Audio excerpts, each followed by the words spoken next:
I must stand by the side of the mountain. I must be where I know I must be. When you stand and face the gas masks and truncheons, you must know what it all really means.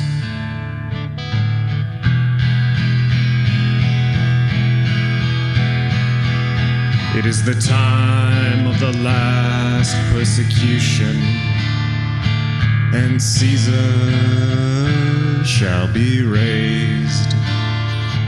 He will ask for his feet to be kissed by your sister, and your children will fear at his name.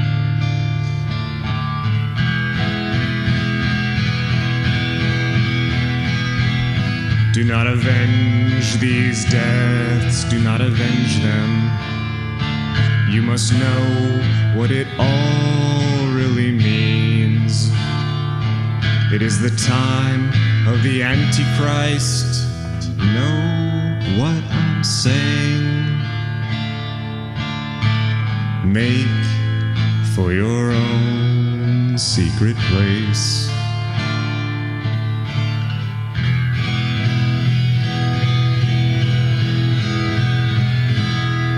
And others will join you there.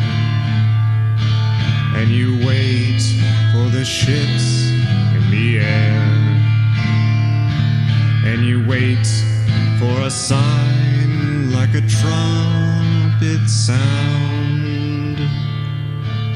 And you go out and walk to the Christ. And you go out and walk to the Christ. It's Jason Louv, and this is the Ultra Culture Podcast. We are now in, 2 months, 3 months? How long has it been since the beginning of coronavirus? I don't know. I've lost track. I think it's 2 months, but honestly, the days just blur together. I don't know what day it is. I don't know what the date is. Everything's just murky. What's been on my mind recently is how much we've been thinking ahead to this happening and for so long. There's so much media out there that's obviously about pandemics, zombie apocalypses, the end of America, and so much so that it's almost like everybody knows what to do now that it's kind of already happening. Case in point, I really like video games. I really love video games way too much, and as they just keep getting better and better, I love getting immersed in them. And that's something that I share with today's guest, Johnny Pemberton. We were actually playing some Call of Duty Modern Warfare, the new Modern Warfare, together on PlayStation, which is hilarious. But there's so many video games, for instance, that are about the pandemic end of America. Case in point, I've been replaying The Last of Us, the remastered version for PlayStation, which is all about, a pandemic that spreads throughout America, turns everyone into zombies, and leaves America in shambles.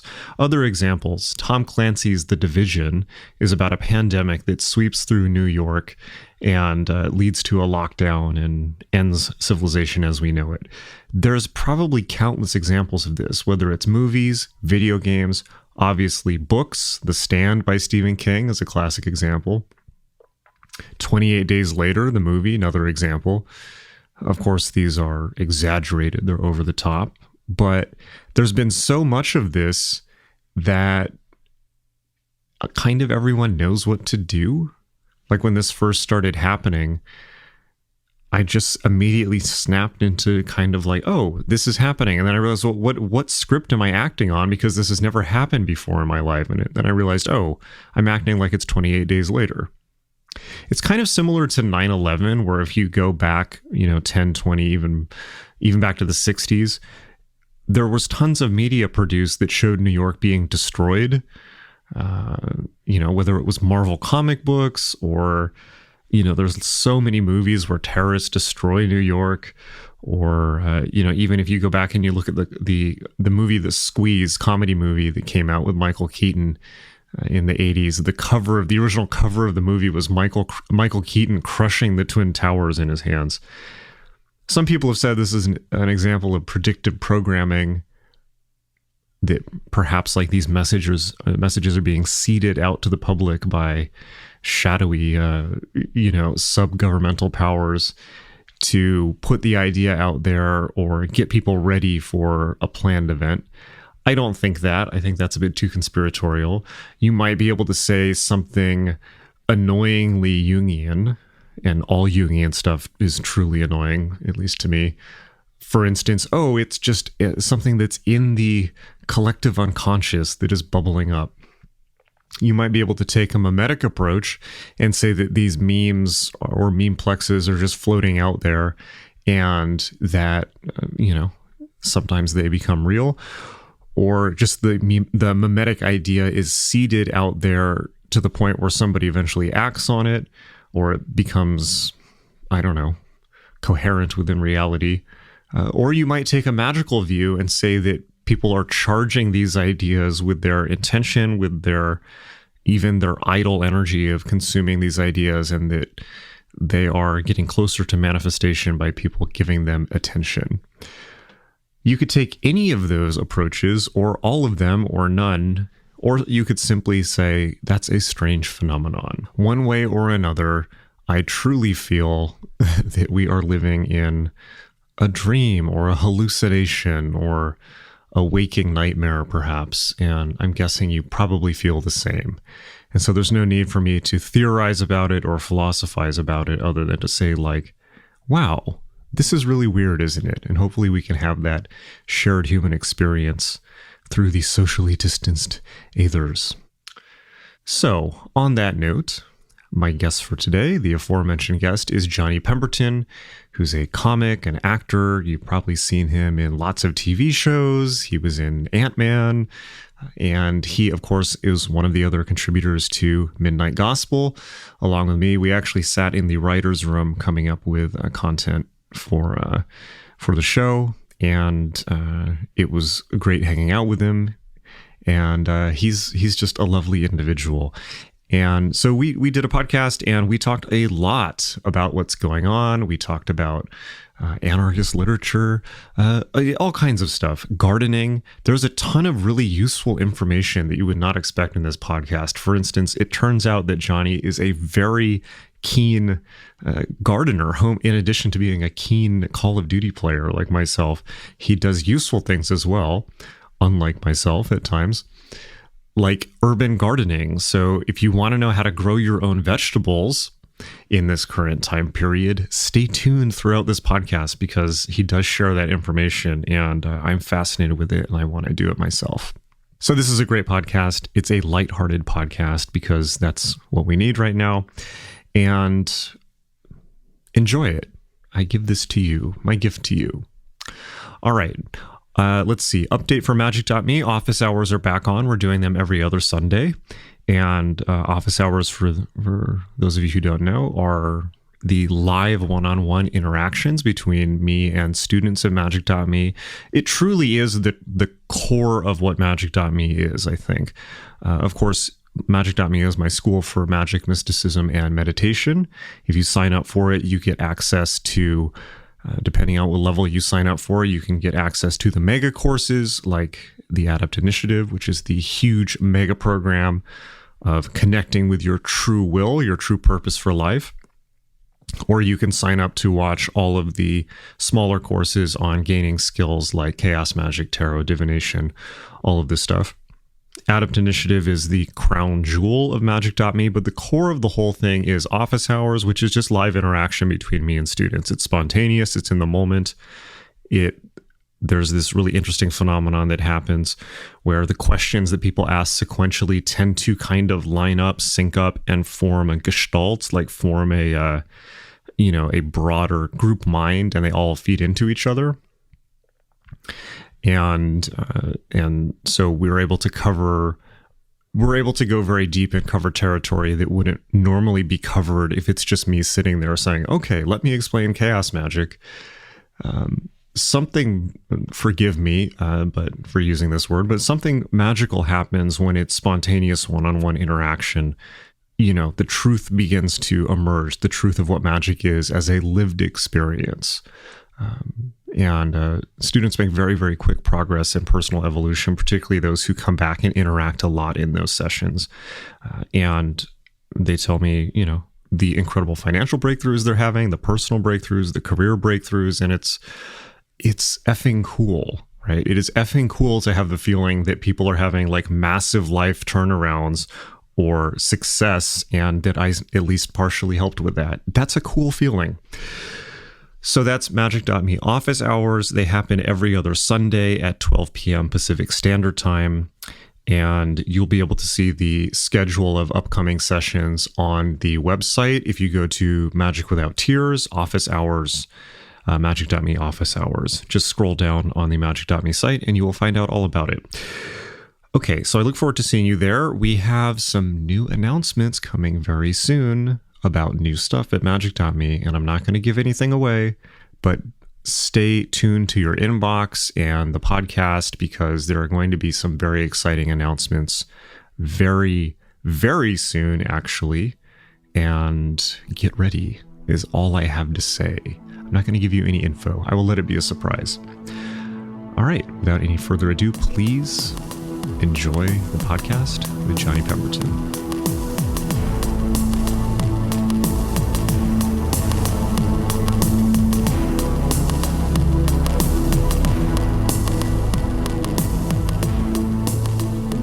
Yeah, how's it going? You know, it's going great. The apocalypse. I feel like I'm really enjoying it actually quite a bit. I've been, you know, just really having a lot of loggers and stuff. Going outside, checking on the garden every hour or so. And it's weird how things don't change in an hour.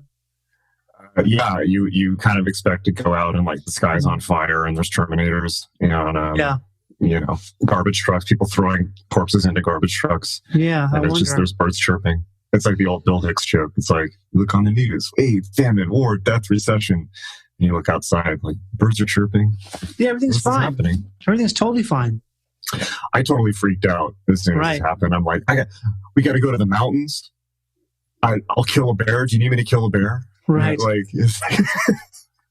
And now I'm finally calming down because I have a 100-inch TV in the Airbnb I'm staying at now. So that has pacified me.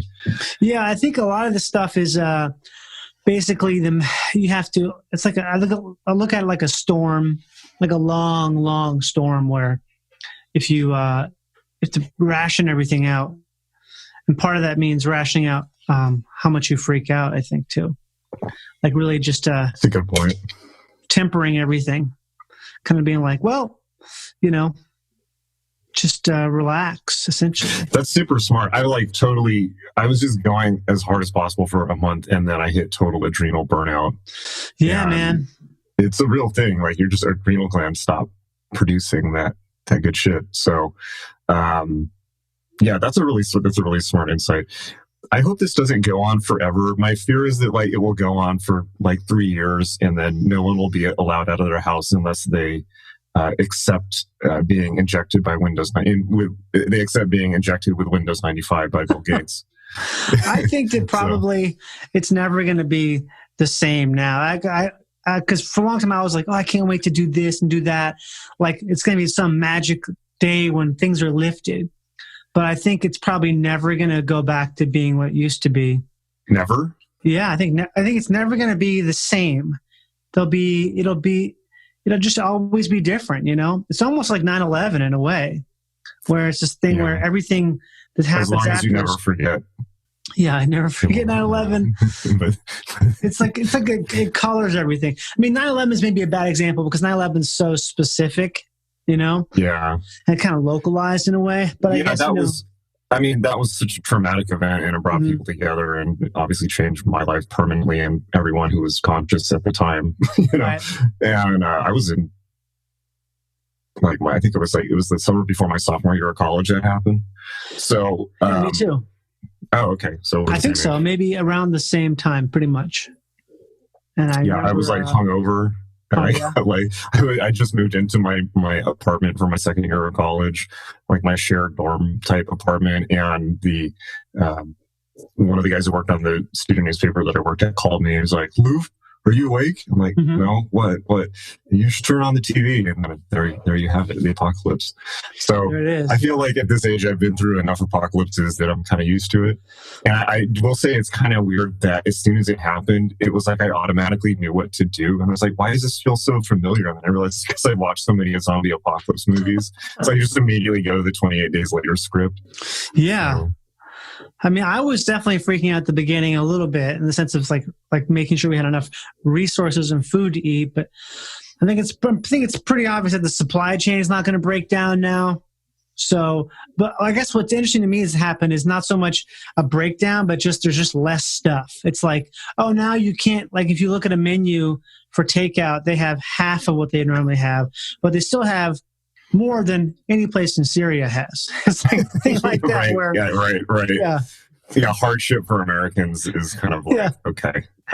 It's an option, a reduction of choices is essentially what we're going through right now. I mean, not everyone has a different experience, but my specific experience is, there's less options, which is kind of nice, I think, in a way. It really helps when there's less options of what to do. It really helps justifying playing PlayStation. Oh yeah, totally. So that's a plus, right?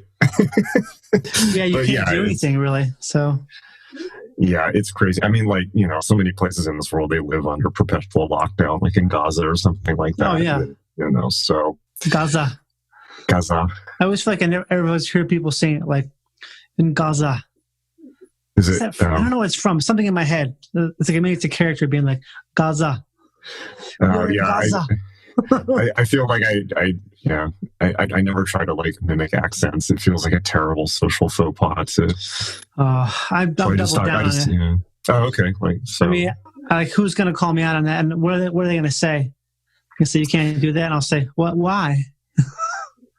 You'll be blockaded from Gaza forever. Yeah, from Gaza. If all your Airbnb accounts will be null and void forevermore in the Middle East. Yeah. Damn. So are you how's your progress on learning theoretical physics now that you're under lockdown and developing massive life skills and turning into the superhuman version of Jonathan Pemberton? I haven't even started learning Spanish, so that should say something right there. The Duolingo owl is very mad at you. Yeah, I know. I've been wanting to. I took for a while. I was learning Spanish, like maybe a year ago. I stopped, and now I have the perfect time to do it, but I haven't been doing it. So, I mean, that should say something. I'm basically just obsessing over the garden a lot, which is very easy to do. I've been catching up on your Instagram interactions with the local loggers and other people, which has been pretty funny. Yeah, I was freaking out. I was like, it's like everyone with survival skills, everyone's like, I gotta hoard toilet paper as much as possible. And I sat down and thought about it. It's like the best survival skill for Southern California would probably be to learn Spanish. Yeah, Spanish is good. Probably learn how to chill out. How to like grow some stuff. You can grow so much stuff here so easily. What are you growing? Well, right now I got the peas coming up. I got the okra coming up. I got the some eggplant coming up. A lot of stuff is new right now. As far as harvesting, I've just been harvesting the spinach. But that's pretty much done because it gets so hot. The spinach doesn't like the heat.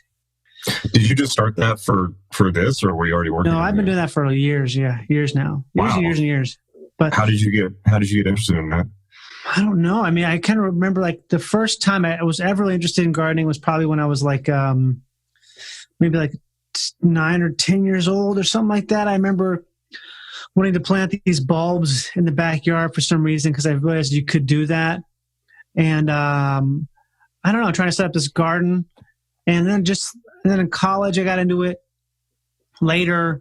I don't know why. I just found it to be interesting. And I like plants a lot. I think they're interesting. And then at some point, I just got more and more into it. Like when I moved to Los Angeles, I got really into the gardening stuff. Once we lived downtown in this loft with a couple of my friends. Had this big patio. We built this pretty big garden bed out there. And I just read a couple books. Like I read this book called The Urban Homestead, which is Yeah. I was working for that company when that came out.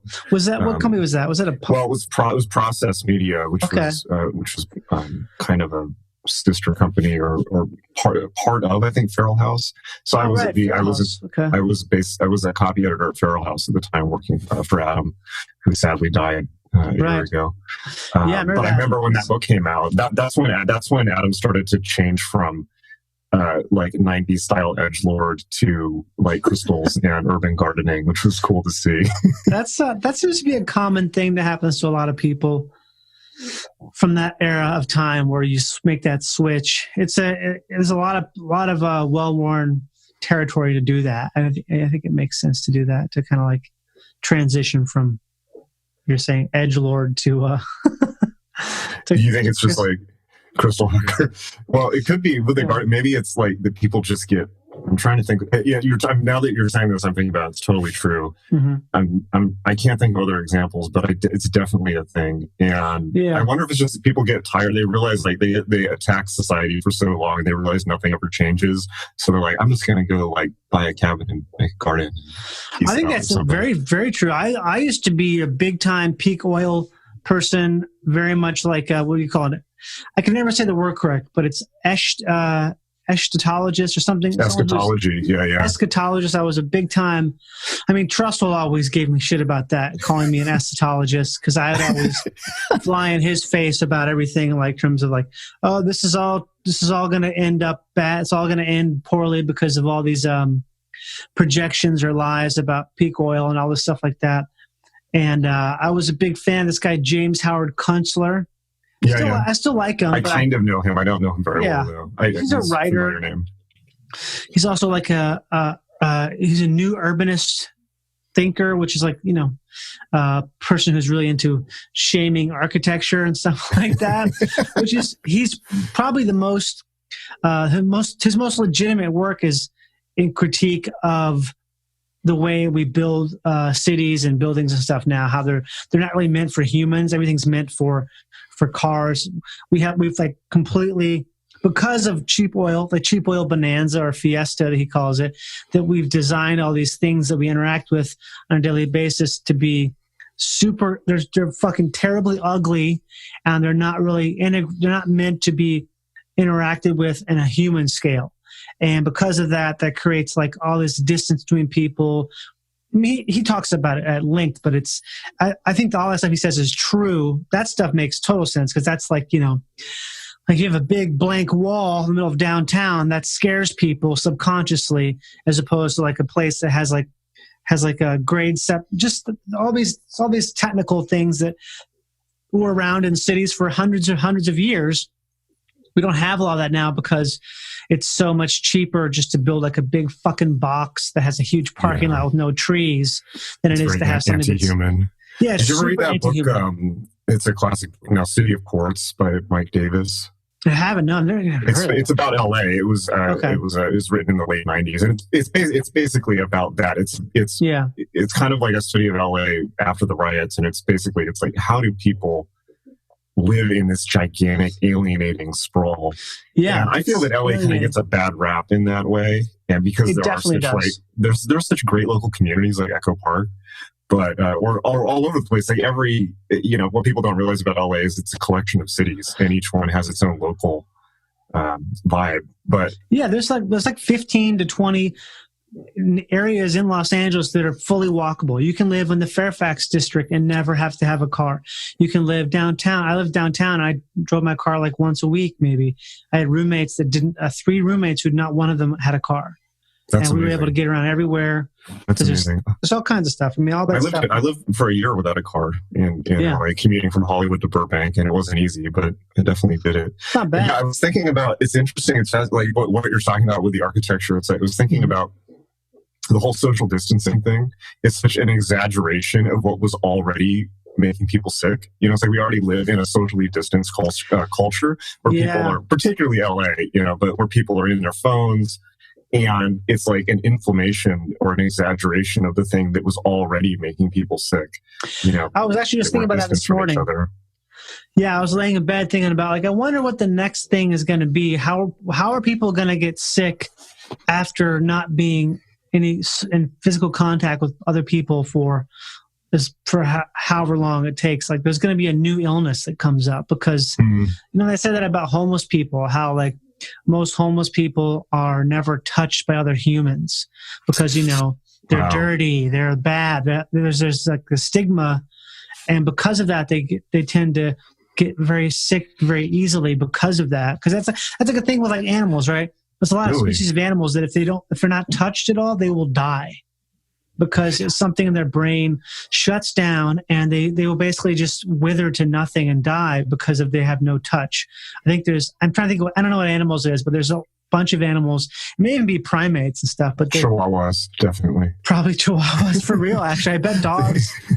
I mean, because dogs are essentially, in my mind, dogs are humans, because we've co-evolved for so long that everything that they do is so similar. All their needs. I always think that dogs are like practice humans. They're practicing for their next human incarnation. Yeah, exactly. Just like sucking up human vibes. But there's a Native American thing, and I don't know what tribe it is, but that people should get 9 hugs a day. Oh wow, that makes sense. As a baseline minimum, which. Yeah, I mean, it makes sense a lot because it's like a very real thing you can't really discount, but we've all discounted it completely, and it's easy to because it's kind of that thing where, it seems kind of namby-pamby or whatever you want to call it when there's all this science that says that all these chemicals get released in your brain when you touch someone. It's like very real. Do you know about the wire mother experiment? No, what's that? Oh God, it's like the most horrifying. Never look at it while you're in an altered state of consciousness ever. But it was in the 50s. They did this experiment where they had 2 baby rhesus monkeys, and they had one. They separated them both from their mother, which is like already fucked up. And they took one and they made a cloth monkey mother for it to hug, and they took the other one and put it in a cage with a mother made out of wire, the wire mother. Oh God! Which is like the most horrifying, like Gnostic metaphor of all time. Let me guess, the wire mother wasn't as good. And that monkey was all kinds of fucked up. It's horrifying to think about. Mm-hmm. But I'm like walking around, like even like the interactions that I've had people, like I just interacted with the neighbors at the Airbnb here. It's like the first time I've talked to people outside of immediate relations for a month and a half, and. I was like, everyone was like, being real awkward about social distancing. Man, people are going to be freaking traumatized from this. They're going to need a lot of MDMA. That's what they're going to need. Yeah, a lot of psychologists. They're going to need a lot of. People are going to be twitchy. They're going to, it's really bad. It's a very sick and cruel social experiment. I think. It's like we're also being conditioned against each other in a weird way, sort of like to be, ooh, someone's coming. Like I was on a hike with my friend a few days ago, like a pretty heavy duty hike up in the Angeles National Forest. And we carry masks with us because there's occasionally people on there. And so when we pass someone, we'll put a mask on, because a lot of times they will have a mask on too. And I heard a sound of someone talking. I thought I heard someone sound. I was like, asked them, I was like, hey, was that a person? Because I started putting my mask on, because I didn't want to get surprised by someone. I think it was like a bird or something. But it was funny just how conditioned I am to put a mask on just from hearing someone's voice. And it's only been a few weeks of that. That's really sick if you think about it, that people are being conditioned to be that way. It's like the opposite of the normal functioning human psychology. Yeah. So they're just getting us ready to upload Windows 95 to the bloodstream. You mean the really rushed what's it called? The vaccine. Yeah. I don't know what to think about that. I just hope I have those fucking antibodies, man. I think I got them. Well, I actually haven't been following it too closely just because things have been I've just had so much shit to deal with in real life. But from what I'm understanding, they're doing better testing now in New York and California, and it's like a lot more people than they thought have had it, meaning it's probably not that big of a deal. Or that people are getting light cases of it and developing antibodies really quick. So, yeah, I mean, the people I've known. I'm not a doctor. Don't take medical advice from me. I don't know, but the 2 people I know who've had their antibodies tested negative. So that's kind of disappointing. I really think that that Britt had it, and she had it more recently than me. So she's going to get tested. So you think soon. you had it? Well, I think it's very possible. I was in an airport in the end of January, and I was very, very sick in a way that I haven't ever been in a respiratory sense. And I felt, I don't know. I mean, it could just as easily have not been, but the stuff that the thing my wife had, she got sick about 2 weeks after me. Hers was worse. At least worse for her. She could have caught it from you then, right? What's that? Well, she could have caught it from you then, right? She could have caught it from me. She could have not caught it from me too. But we've been together for, in close proximity for all this time. So I think whatever she had probably was the same thing I had, because I didn't get sick again when she got sick, even though we did keep away from each other pretty well.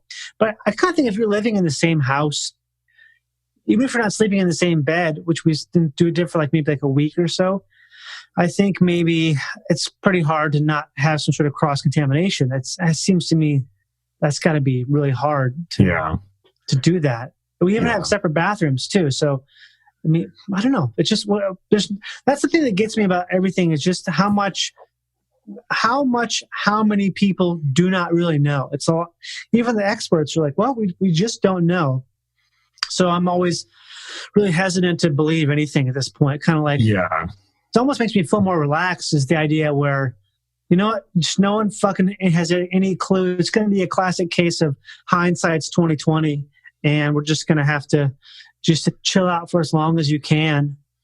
Yeah, totally. And I feel like I actually talked to Duncan about this, because he called me in January, or he texted me and was like, what do you think about this coronavirus situation? I'm like, it's bullshit. I was like, fake news, not real. And then lo and behold, a few weeks later, not so much. Nice one, Jason. Yeah. But, and then I talked to him about that, and he said, well, yeah, but it's understandable, because we've all been conditioned to not trust anything that we see. Everything has been such total bullshit for the last several years. And the thing is, it still is, though. You look at CNN, and the amount of fear-mongering they're doing is insane. I regularly will look at... in the space. I mean, I do it because what I'll do is I'll look, not regularly, but every couple of days I'll look at, in the space of 10 minutes, I'll look at CNN, Fox News, and The Guardian. And it's so funny to see, that's masochist. The fucking Guardian. Jeez. I love it. I love seeing that. Oh, Lord. There's a special... My favorite, by which I mean least favorite of all time, is the op-ed columnists in The Guardian are just the most sterling examples of humanity that the species has to offer. But, that's very masochistic to look at all that in a short period of time. It's really funny to see what in the same period of time, what one news agency is pushing versus the other. Just the other day, I looked at CNN. I mean, CNN is obviously completely always whatever the Trump angle is on something. That's all they talk about. And then Fox News, the top. They react to whatever Trump is saying. Oh yeah, everything is can you believe that Trump said this? Trump did this. These are the colors that Trump finds irresistible. Right, and then they wonder why he's so popular after giving infinite free press for years on end. This is great, guys. But I don't know. I like seeing what the different news agencies, how they, because it's so much. I almost feel like, that whole idea of triangulation, how they can tell where something, how they can find a location of a cell phone by pinging different cell towers. Oh yeah, I thought you meant sociopath triangulation. But that's when sociopaths or people with borderline personality disorder try to fuck with you by fucking with other people in your life, or bad-mouthing you to other people that you know, that type of thing. Or they play games like that. I gotta try that. An awful thing. Yeah. The cell phone triangulation, as if you're in a Ben Affleck CIA movie. Exactly. That's how I think about the news. Is I look at three different, a super conservative, super mainstream, and super liberal, and that's how you can figure out what the truth is, because you you find the sort of the Venn diagram of the truth, kind of. And I used to be very, very disciplined about consuming news, and I had an RSS reader. I still have it, but I had an RSS reader where I loaded up 600 different news sources from every conceivable end of the political spectrum. And I would sit there. This is when I was working full time as a journalist. I'd sit there and just scan everything in the morning, just the headlines. And what I discovered really quickly doing that I mean, first of all, even anybody looking at that and seeing, if you look at tons of news sources, even after a week or so, you very quickly can reverse engineer how the whole thing works, which is basically the only people who do original reporting are Associated Press and Reuters. And everyone Reuters, else baby. is downstream from that, picks it up and puts their spin on it. And literally CNN, Fox, they're op-ed outlets, you know, like 100%. But I also just, you know, it's like, and I also very quickly realized that I know this is a cliche, but it really is true, that it's like whatever is actually happening does not get reported. And you can only pick up on it by looking, I mean, at the time it was looking at things like WikiLeaks or looking at, you know, very, like even with peak oil stuff, right? That's a great example. Nobody ever talked about peak oil. It was like forbidden to talk about in the mainstream, but you would have to follow, you know, like the writer you're talking about or people's blogs to look at original stuff. And then you would find actual information. But it was really, and it's even more so now. This was before the era of Trump. This was actually before the era when people figured out that you could press people's rage button to get virality, right? So it was actually before that. So now it's infinitely worse in terms of, you know, I don't even know if you can triangulate the truth now. Yeah, I don't think information you can. is not there. I mean, I used to have this joke where I think like I stopped looking at the news, and the only news that matters is the kind of news where if you're at a gas station and a stranger tells you something, right? Like, "Hey man, did you hear?" It's like, "What? Did you hear about? Did you buy Bitcoin yet?" It's like David Bowie died. Oh, okay.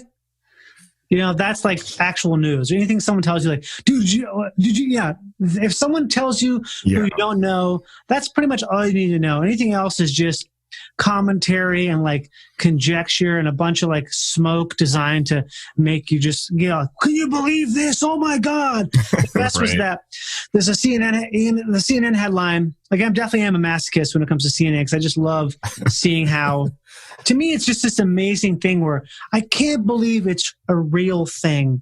Because when I was a kid, I was obsessed with the news, like around 10 through like maybe 14.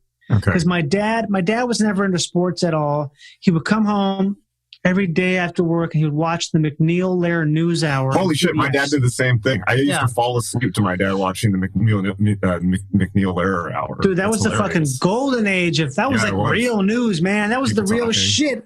Yeah. Like, I watched a Reuters piece the other day. It was like, oh man, if you watch a Reuters piece, it's so calm and it's like concise and it's not like a bunch of like, it's just, that's how news used to be. Used to be boring. Well, it used to be the news. Used to be the news. And I remember I used to watch that all the time. I became obsessed with the news. It's like, you know how like a little boy, if his dad's into sports, the little kid gets into sports too. You know what I'm saying? Like that kind of thing.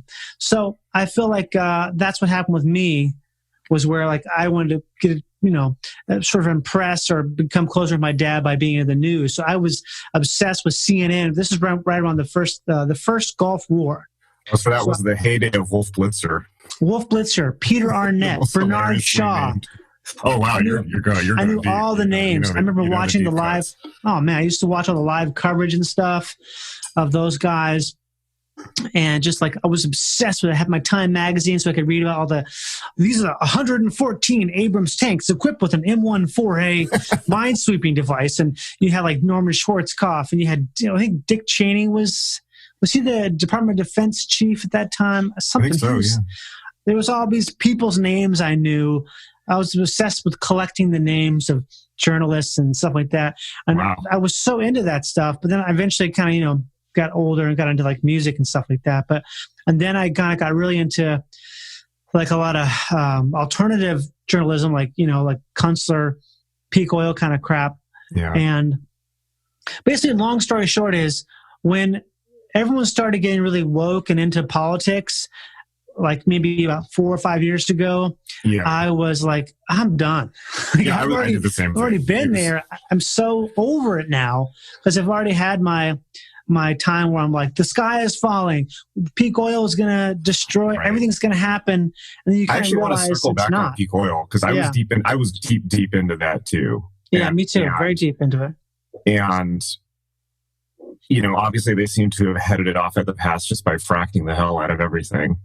But I kind of wonder, I wanted to touch on that, because it's like, well, I'm kind of curious since you follow this, just how this dynamic is going to change now that gas is like literally, I just filled up my car near here for $1.99 a gallon. Wow, that's cool. I gotta go out and get some gas. Yeah, right. So, and it's like oil prices are tanking. Obviously, it'll come back, but nobody's driving. And I'm wondering, I don't know. Have you thought about this all in terms of oil consumption? Or I guess so, a little bit. I mean, what the big thing with peak oil that they always talked about, was the the ROI, not the return of investment. It's the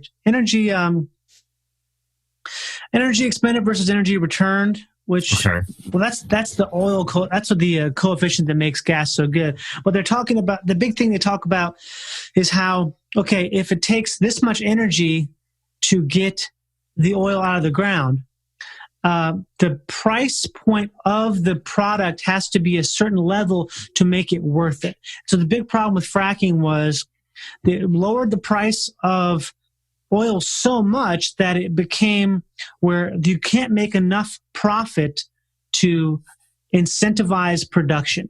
And so that was what they always talk about, is how before peak oil, for the actual peak oil, there'll be a massive spike. So it'll be a thing where it's the opposite of a drop. It'll be a massive price drop, then a spike, and then the bottom falls out of the whole fucking system, because basically you can't, there's not enough capital in the oil production to be able to actually find new oil and also get the oil that's existing out of the ground, because it's so expensive to get it out.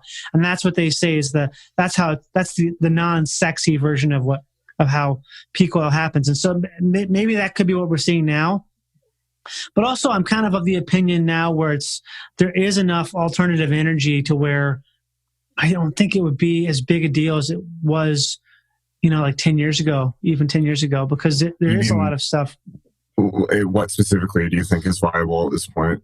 Well, I mean, there's just kind of anything really, but it's also the whole thing about, it's the scalability of it, and because nothing scales like oil. There's nothing like that. Nuclear. When I looked at it seemed like nuclear was the only realistic option, which the Obama administration was pushing. I think rightly so, even though it's a bit heretical to say. It seemed, when I did the math on it, seemed to me, at least when I did the math on it in 2007, and so it seemed to me, at least then, and this is now 13 years ago, that nuclear was really the only viable Hail Mary pass for peak oil.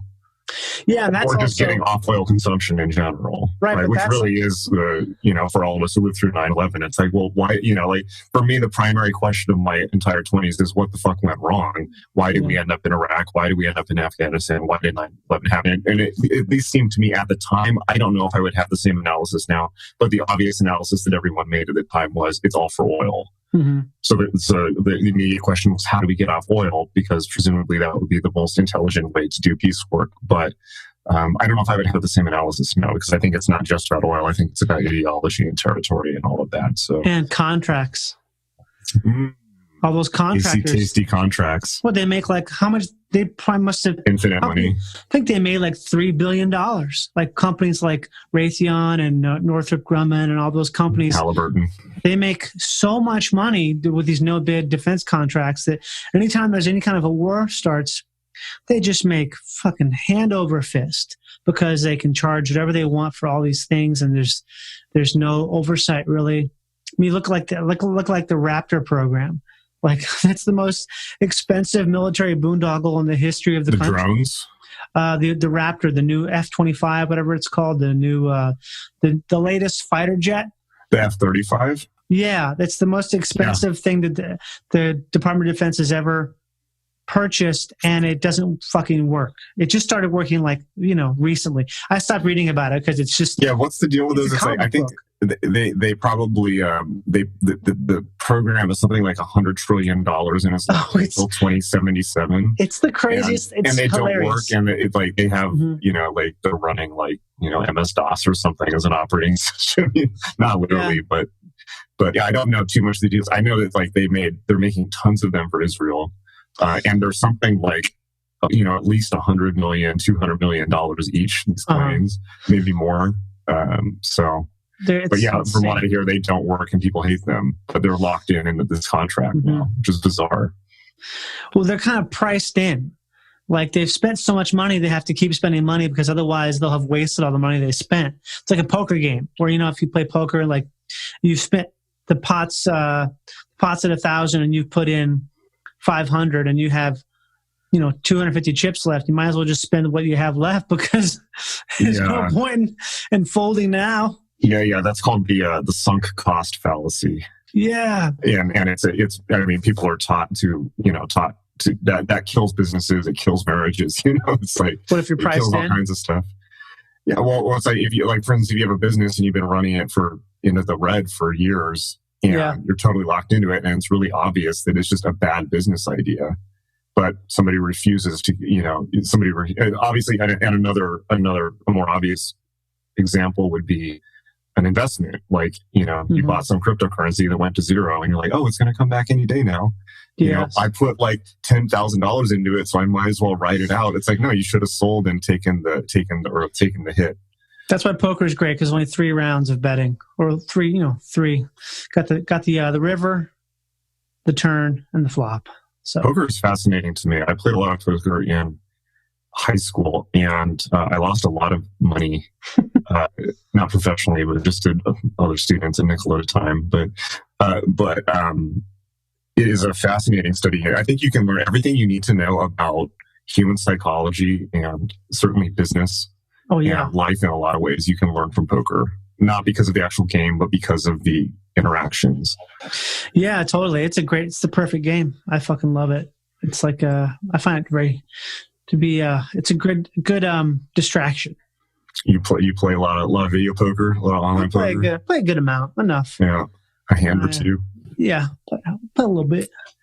I do all right. I saw this long Reddit post a few years ago where it was like this silly, obnoxious Reddit forum, subreddit or life advice or something like that. And somebody had posted this long post that was their life advice to young people was to, instead of going to college, become a professional poker player for 4 years and just make a shit ton of money at it, and then invest it and then do whatever you want for the rest of your life. And it sounds like the stupidest thing of all time, but then I read it and I was like, actually, this checks out. This makes perfect sense. You literally could become a professional poker or blackjack player and like go to like hang out at Hawaiian Gardens and You could. I think the prerequisite of that is you have to have like a super high IQ and be really good with math. I think that probably that's what they've probably failed to mention, is that like all those professional poker players have those crazy computer brains where they just fucking, they're not normal people. They like have a weird computer brain that is special. Like I couldn't play professional poker. I just don't have I got the grit to play, but I don't have the fucking computer brain. You don't think you can just buy people out? No, because so much of that is like analysis of the board and like probability and stuff like that. You have to basically be spinning all these plates of, okay, I have this, that's what's out there. What's the likelihood of comparing what I have to what I've seen with what's going to come down and all this. I mean, I think that's why they say that poker is not a game of chance, is because it really you can, if you're smart enough, you can kind of figure out, especially if you're playing with people who know how to play and play consistently or just somewhat consistently, you can figure out what's going to happen based upon a lot of, you can't figure it out, but you can increase your odds of it. It's the same as like all this coronavirus stuff where I talk about like, social distancing and anything you're doing, nothing actually stops anything except 100% isolation. All you're doing is just making the odds better. So I think with poker, all you can do is increase your odds of winning. You can't guarantee anything, but if you do something enough times with the probability in your favor, you will win, just because that's how life works. Like I always, I fold a lot, and if I keep getting bad cards, I know I'm going to get good cards at some point, because it's just, you can't just constantly get bad cards. It doesn't make any sense. It's like, it just doesn't make any sense because of probability. There's a guy, you may know him actually. This is just, I became utterly fascinated with this. There was an MIT math PhD in the 60s who essentially came up with modern blackjack theory, and he wrote a book called How to Win at Blackjack. Do you know who I'm talking about? I know, but is this the one where I think a bunch of Christians used it to not steal, but to win a ton of money. And they really? They did it. That's hilarious. There's some crazy story because he had came with a Jesus on system. their side. And they did. The system still works. Yeah, it totally works. It's the kind of thing where it's super easy to do, I guess. I've never tried it. I'm not a blackjack player. Oh, I've tried it. I recommend it. You can. It's fairly simple. You can get it on an index card, and then you can just do it with just like a blackjack app.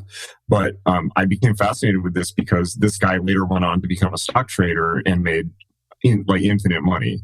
Wow. And he's one of the special brains.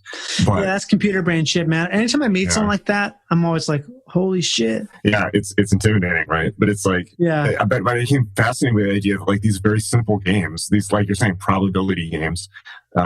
You can extrapolate from these very simple games essentially the entire global economy and how it works, you know?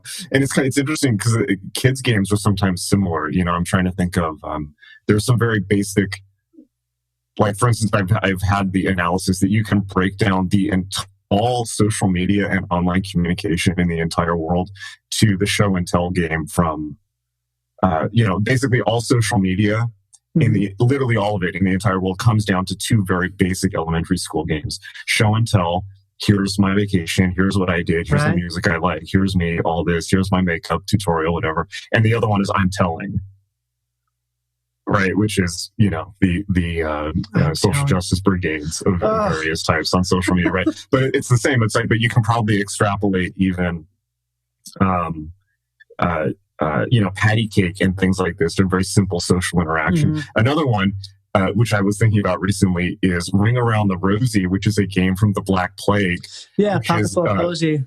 Prepping people to deal with mass mortality events. Right, because Ring-around-the-Rosie means you have a ring around where the bite is, right? Is that what it is? Oh, is that it? I think it's, how if you have Lyme disease, how that works? I do not have Lyme disease. Well, if you get bitten by by a deer tick that has Lyme disease, where the bite site, you typically have a red ring around the bite. Oh, yeah. So this was the same with bubonic plague. Yeah, that's Ring-around-the-Rosie. Well, man's ashes to ashes, we all fall down. Right, and that's because they were burning tons of, they had a lot of fires going at the time to burn the bodies. Yeah.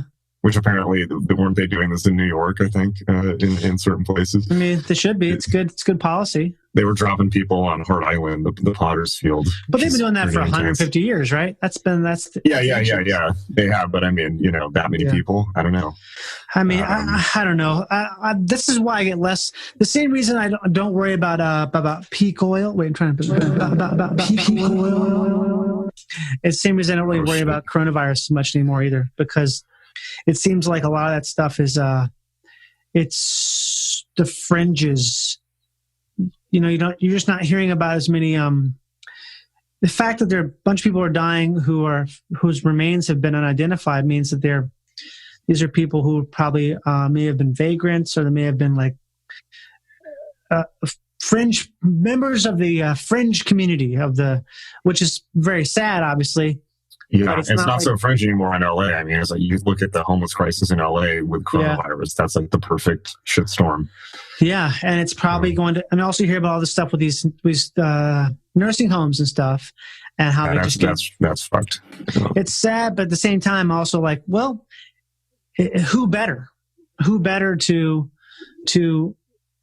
die in something like this than people who are basically prepared to die anyways, because they're living out the last moments of their lives as very sick people who if you need to live in a nursing home, it's because you can't take care of yourself on your own. So you're someone you don't go into a nursing home and then get better and come out, right? I mean, you go to a nursing home, and that's where you finish your life. It's not hospice, but it's the next step up from hospice. And so, the idea that it's obviously sad when a bunch of people die, but it's not like there was like a massive fire that they all burned alive in. These are people who are very, very, their bodies are very old and they can't fight hardly anything. They can't take care of themselves. And so all it takes is just a little bit of corona to knock them out. have this thing where it's terrible, but at the same time, it's also like it's almost like you have this insulating layer that's taking the brunt of all these deaths, and so which does seem to be a very natural process in a way. Yeah, it's in a way it feels. I mean, this is like a lot of times I look at stuff from this perspective of really far away, and it seems kind of extremely cold and almost like a sociopathic way of looking at stuff. But I think it does make sense if you look at something from really far away, how it's not really that bad in that sense, because we're not having like tons of young, healthy people being decimated by this thing. Yeah. Although we are having some. I think I totally know what you mean. That's normal. I think that I do the same thing. In fact, I that's probably my default setting, is looking at things from extremely long view. But I think you have to do both. You have to be able to do both. You have to be able to like look at things as statistics, and you could easily look at coronavirus and say, like, look, from the planetary perspective, this is great. It's like there's too many people, there's too much consumption. The fact that LA is clear skies right now is nothing short of a miracle. The earth and nature must be happy as hell about this. But then you have to also be able to come back into narrow focus and like interact with, it's like, okay, it's like an individual person. If somebody has lost somebody they love to coronavirus, it's like, if somebody's dying of coronavirus, like it's horrible. You have to be able to handle it like, as a human being. So yeah, totally. I guess I just don't think it's any worse than any other way to die. It's like a thing where it's something that kills people now. Right. It's like a new way to die, that we have so more people. So it makes sense that we have a new way to die, because there's just so many more. I'm honestly surprised it's not worse than it is. Yeah, I am too. I'm a little like disappointed. Are you a frustrated eschatologist? Oh, I'm not. Well, that's the thing. Going back to what we were talking about a while ago, I'm not really an eschatologist anymore. And I feel like I had like a turning point. I actually have I know exactly when it happened too. That guy, Paul Stamets? Yeah. He's like that psilocybin research mushroom guy. He was doing some experiments where he put these big piles of trash, like filled with oil and all kinds of stuff, all kinds of like toxic environmental contaminants. He was able to grow mushrooms in these piles, and these mushrooms were able to break down these contaminants like 100 times faster than anything else. And when I saw that and just some of the stuff he was doing, I was like, man, that's an actual thing that someone's doing that can alleviate pollution. And the other thing is, I learned about how there's a lot of how you can't just, if you want to, you couldn't just go out and buy a bunch of gas right now. You can't keep it in your garage because I got some. you can keep it but it doesn't last forever.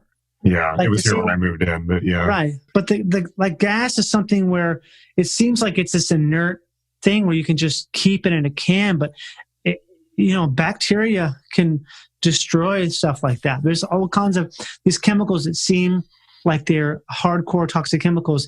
And I guess my thought is this, is that like I believe in nature over everything, always, like 100%. And I feel like that's just a whole other bunch of weird beliefs I have. But basically, there's so much plastic trash out there, right? Something like, how nature abhors a vacuum, it hates waste. Something will find a way to eat that, because you got to do that in the Jeff Goldblum voice. Yeah, Jurassic Park. Life will find a way. Life will something will eventually develop a taste for this plastic, these little beads, these things. Something will eat it, and it will grow. It will be a monster because it will eat the oil. Something really will learn to eat. They'll learn to consume whatever that fucking shit is. It's probably going to be some little bacteria. It's going to eat it because mutated coronavirus. Yeah, it's going to find a way to consume plastic and flesh-eating Ebola, plastic-eating Ebola. I mean, maybe it's that. It's probably something really boring that it's like a tiny organism, and that organism then will get eaten by big, just the classic food chain shit, but something, and it won't take that long probably. I bet it's going to take like 100 years. Because shit, that's all those microbiologists and stuff. They constantly find new species because new species are being born all the time and stuff's going extinct constantly. Like this constant refresh rate. So just in my mind, like that will happen, even whether we want to or not. Like I just don't believe in like the ultimate doom of things. It doesn't seem possible. Yeah, like, I think. Yeah.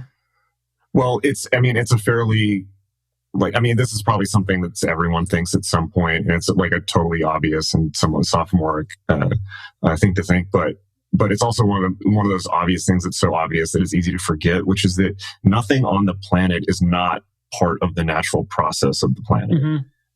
It's like all of this is part of nature, including whatever the most terrible chemicals and radioactive isotopes and the head of Monsanto and all of that. Like that's all part of nature's process.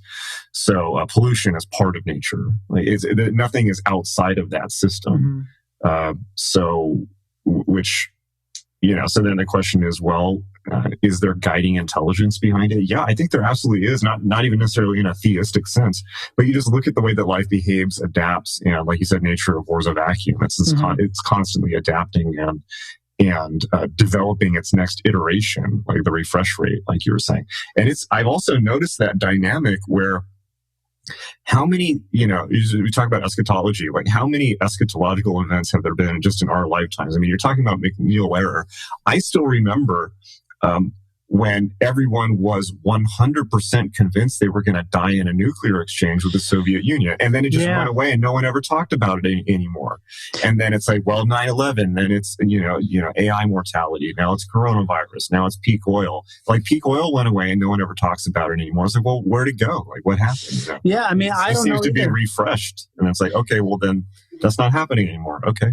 Have you read that book, Nature's Trying to Kill You by Dan Riskin? No, but that's a good title. It's fucking great, man. He's like a biologist. He talks about how, all these animals that are just have these crazy intense lives and the things they do and how our interaction with them is, we're essentially survivors, right? Like we humans are indestructible. We're just fucking total badasses in a way, if you think about it.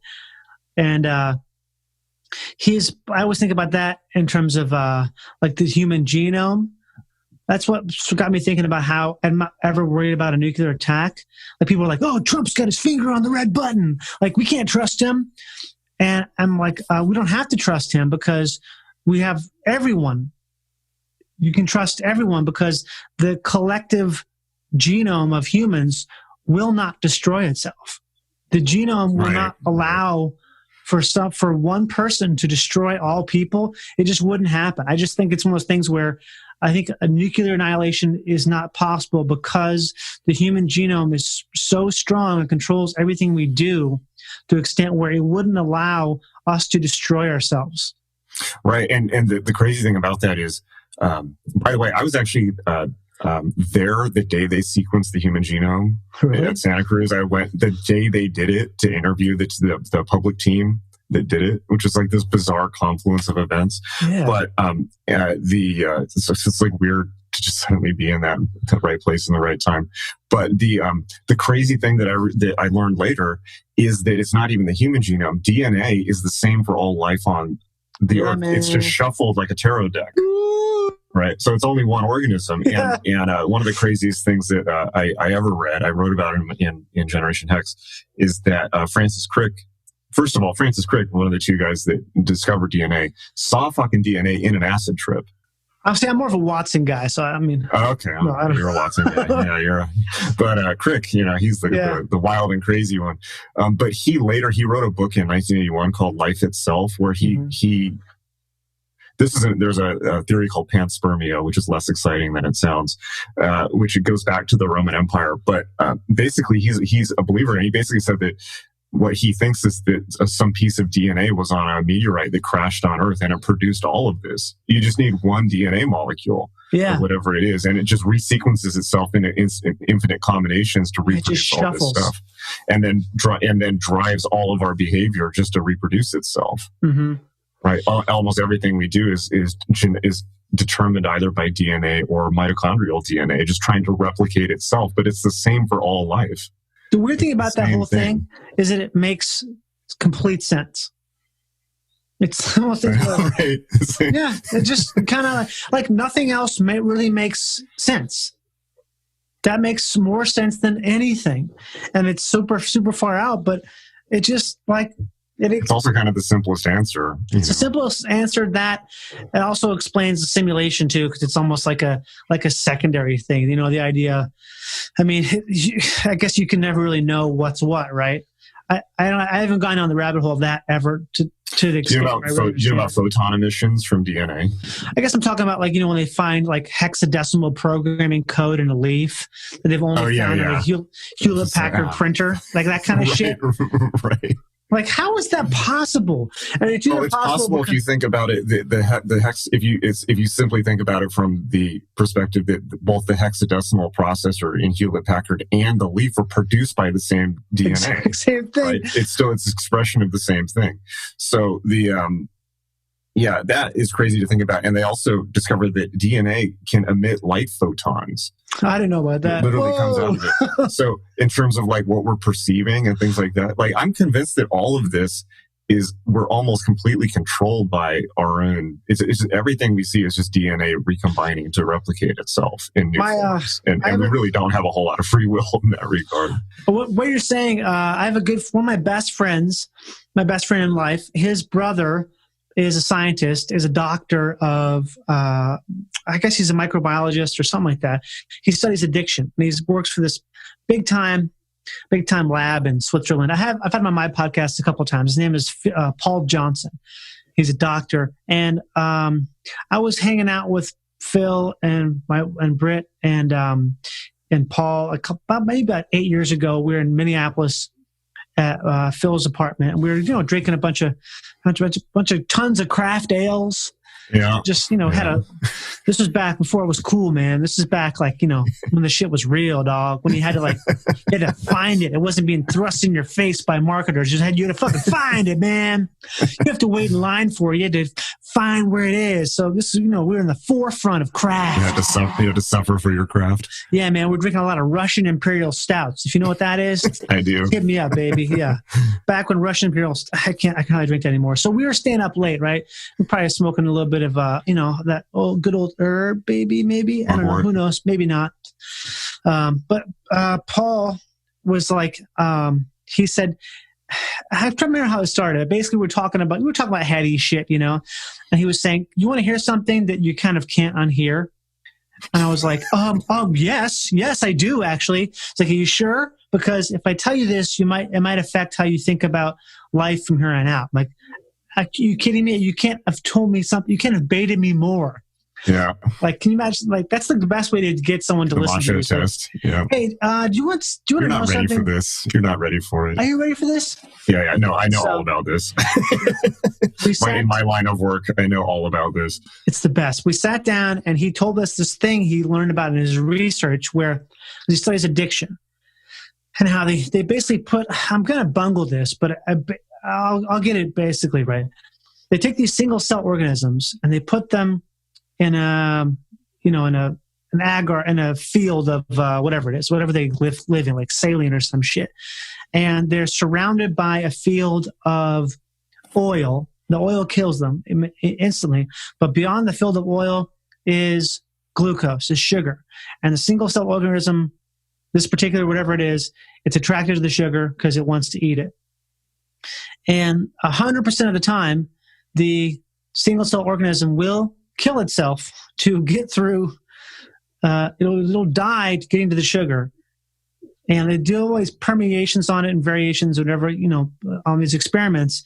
Basically, what they've just decided, or their hypothesis, and this is not like their hypothesis, but it's something that is pretty well known in like the science of addiction, is that the idea of free will is kind of a myth, that we all do everything we do we're always going to be doing it no matter what, because when it comes down to every decision we make is the same as a single cell making a decision, where it's not making a nuanced decision of, oh, I could do it this way, I could do it that way. It's either yes or no. It's like this thing where I'm either going to seek this thing, or I'm going to not get the thing. And if you break down every decision you make into being whether or not you are doing something or not doing something, that's why addicts are almost, if you're an addict, you're never not an addict. You never get over your addiction. Right. You just learn to manage it. And that's the same with anything any human does, is all you can do is manage it, because you're deep inside you is this thing that it's inherently, you do not have free will like you think you do. It's basically what he was saying through these experiments with addiction. Yeah, and I agree completely. And I think that mostly, I also, I've thought about this a lot, as you might imagine. And I think that the thing about it, the classic trope of, addicts are always addicts, absolutely true. Right. And having known a lot of heroin addicts, right. It's like, you don't come back from it. It's like your brain is rewired. But that said, I also think that nobody is not an addict. I agree. Right? Which is a bit, and I'm not saying that in like a glib or like a precious way. It's like, we're all, even at the chemical level. Yeah. We're all addicts because we're all trying to find the thing to satisfy like the primitive part of your brain. It's like, do this so you get that dopamine response. Everything, we're all just fucking water slaves and dopamine slaves. Yeah, that's a good way to put it. Everyone is. And if you think about it, and it's just like some things are, there are some things to be addicted to that have different effects than others. And, it's like heroin is not necessarily any different from any other thing. But and certainly would, people would be, if they just got clean heroin instead of dirty street heroin, would have a better right of things. But I've known street addicts who will rip a hole in their arm with a bottle cap to drop eyedropper heroin into it. It's like that's addiction, right? So yeah. I'm not saying this and everyone's an addict. There's severe addiction, and that is definitely its own thing, right? But it is a spectrum, and not to throw in the obligatory Buddhism comment. The whole point, all that Buddhism really is, I think, the whole point of Buddhism is like, you're all addicts. It's like life is an addiction. Oh yeah. It's just you have the awareness.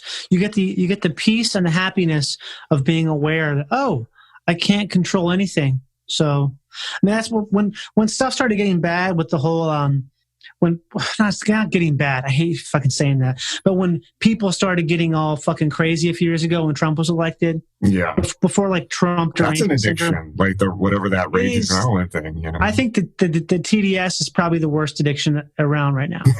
Yeah. TDS to me is like, not only is TDS. What are people going to do with themselves when he's not president anymore? Dude, I'll tell you one thing.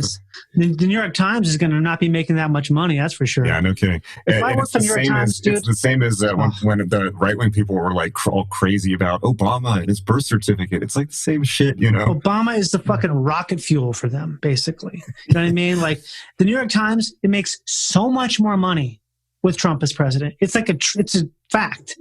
And they like fucking like, yes, baby. Yeah, and watch. I guess we both watched that happen. Where basically when it went to online news, it basically became like the oil experiment you're talking about. It's the mouse cocaine experiment where it's the fucking the coke leopard. It's the Skinner. What's it called? The Skinner box. Skinner box. Yeah. It's like hit that fucking pellet, baby.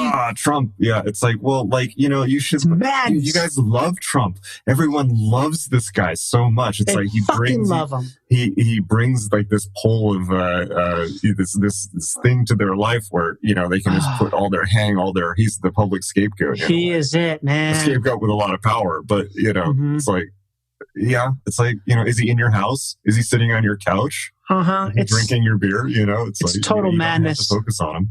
When that's shit first started happening, I kept thinking about how like that's such a Buddhist idea, is because it's like the idea of,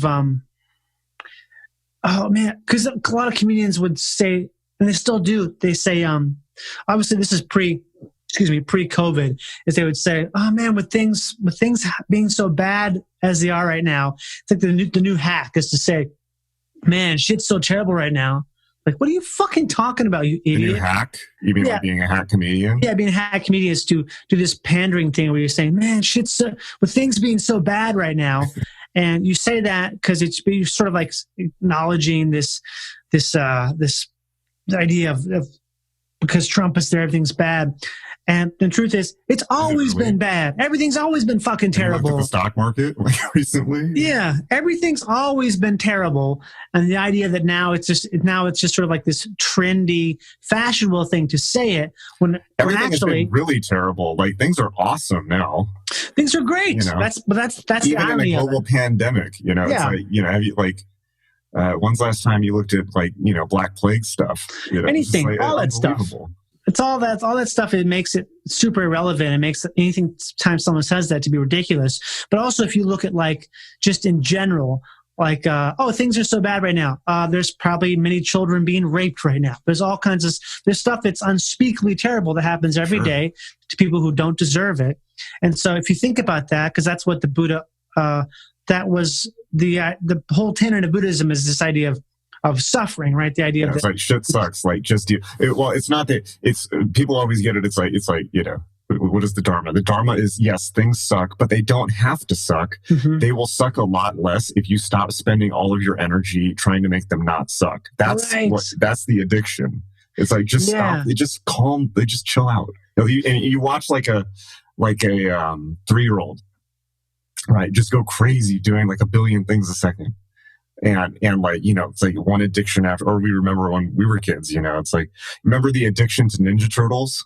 oh, Like that The was like greatest. the biggest fucking thing. Yeah. the best thing right? ever. It's like everyone our age, like every guy our age was like Ninja Turtles was like the fucking thing. That was the heroine. Yeah. And then eventually you got, and then it was something else, and then it was something else. And then, you know, next thing you know, it's fucking craft beer, you know, but like, right.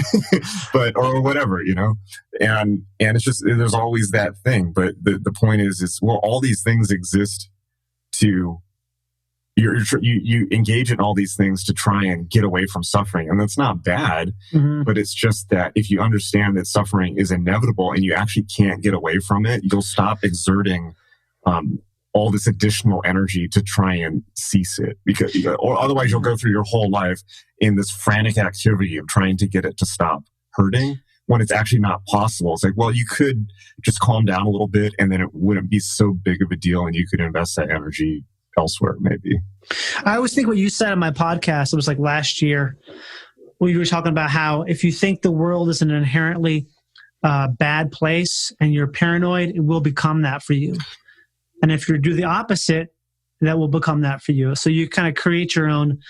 I think about that all the time. The idea of like creating your own reality in the sense of if you have a lot of fear and everything, it's going to manifest everywhere. You're going to find it. Because some of the times, if you're looking for something, you're going to find it. And I mean, that's even goes back to the whole thing. Be careful what you wish for. Sure.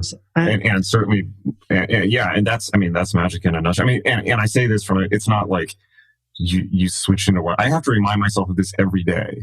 Right. Because I will constantly I'll constantly go to the dark place. It's like, it has to be a conscious effort every day to be like, okay. And it's as simple as, well, what am I focusing on right now? Yeah. Like, even in the room that you're in right now, there's infinite things you could focus on. You can look at, there's a headline about coronavirus or Trump, or you can look around and say, wow, I've got food in the fridge. Or if you don't have food in the fridge, you can say like, wow, I have 2 hands, and if you don't have 2 hands, you can say like, I got 1 hand. I can do a whole lot with that, That's mood. But optimism is incredible. Optimism is one of those things where it's like, I don't know. I just grown to hate pessimism so much. That's kind of what going back to wasted energy. Yeah, the whole I'll never be able to say that word. Eschatology. I think teleology is the other fun one. Okay, I find that to be like really pessimistic. I think that's how I grew out of it. As I realized, man, this is a really a negative way to live, because you're almost like hoping for a disaster, because you can be, I told you, I knew it was going to happen. I knew it was going to be bad. I warned you. I told you you'd have to learn how to garden. Like, totally. That shit, man. I hate that shit so much.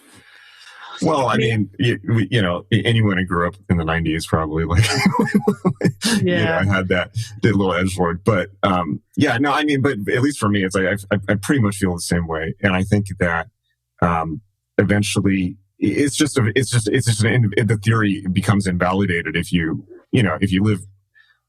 go through multiple decades and you go through multiple cycles of, oh my God, the world is ending. It's really traumatic the first time. Like 2008, the economic crash, like I was convinced that everything was going to be, like back to ghost towns and Mad Max, and it didn't happen. So, and there's, like you were talking about the refresh rate, there have been so many iterations of, oh my God, the world is ending. And then it just doesn't, and everyone forgets that it was ever ending. That the theory has been invalidated for me. It's like, well, I was wrong. Like things are not going to end. But then as soon as I think that, it's like, lo and behold, freaking global coronavirus, but we'll see what happens. Well, the coronavirus thing is truly, it's like a fucking doomsday wet dream in a sense. Wet market, doomsday wet market, wet dream. It's a wet market, wet dream. The thing that really got me off it more than anything was someone said, I read somewhere about how someone's basically saying how ever since humans could speak and talk and write, there has been someone walking around saying, the world is going to end. The world is going to end. Because what that is it's essentially a very egocentric viewpoint. The idea that we're going to be the last ones. We're the last people to live. Important. We're the most important ones. You know what? I guess we're the last ones on earth. Like that to me is it's so fucking gross. The idea of, it's so self-important. And when I realized that's how I sounded, I'm like, oh, that's fucking. It's because everyone has just been trying to justify one gigantic cocaine hooker orgy for all of history. Where it's like, fuck it, let's just. Like, please give me the reasons. I don't want to have cancer so I can enjoy my life. Make it be where we're all gonna die, not just some of us. And that's when I think about that, anytime something where gets pointed out in that sense, it just really makes. Anytime someone says something that's doom and gloom, it just seems very much that way, where they are like, oh yeah, I was the last one. Well, people project their fear of their own death, which will be final to everyone else because they're afraid of dying alone, which we're all afraid of, right? Being forgotten. Right, which we all will be. It's like I always point out to people, it's like how many people of importance can you name from the 19th century? Yeah, like two. A few. Or let's say the 18th century, right? It's like Robespierre, Diderot. But you kind of got to sit there for a bit. And like the best is like Mark Twain. How many people haven't ever read any Mark Twain? And Mark Twain is probably, I truly believe he was probably an alien life form. Like he showed up when. Isn't there a Star Trek: The Next Generation episode where there's a Mark Twain android or holodeck creation? I gotta see that. I remember seeing that a long time ago, but I was probably a little kid when I saw it. But yeah, I think there is a Mark Twain reference because he was born when Halley's Comet arrived. He was born and died on the day that Halley's Comet was there. So that's just too coincidental, right? To be like one of the most, to affect the history of the world completely, one person to have changed everything. Did he? I think so. Like literally, he changed. He threw some quips out there. But he changed the way people wrote. Had some good singers. He kind of invented like a new way of new form of journalism. Some say he invented stand-up comedy. There's all these things. That's interesting. I think he was the first touring writer, possibly before Oscar Wilde. But I think this is interesting. So I think basically the modern concept of the celebrity was essentially invented by Mark Twain, Oscar Wilde, and Sarah Bernhardt, the famous theater actress. It didn't exist before that. And then there was like Rudy Valentino invented the whole screen idol thing later. But it was created by a few people. There was no, and it's obvious, it was totally an effect of mass publishing. Really it's technology that creates these things. And now it's no longer relevant. Like I always pointed out, it's like there will never be another Beatles and there will never be another David Bowie because nobody listens to the same, nobody has the same channel that they're all watching anymore.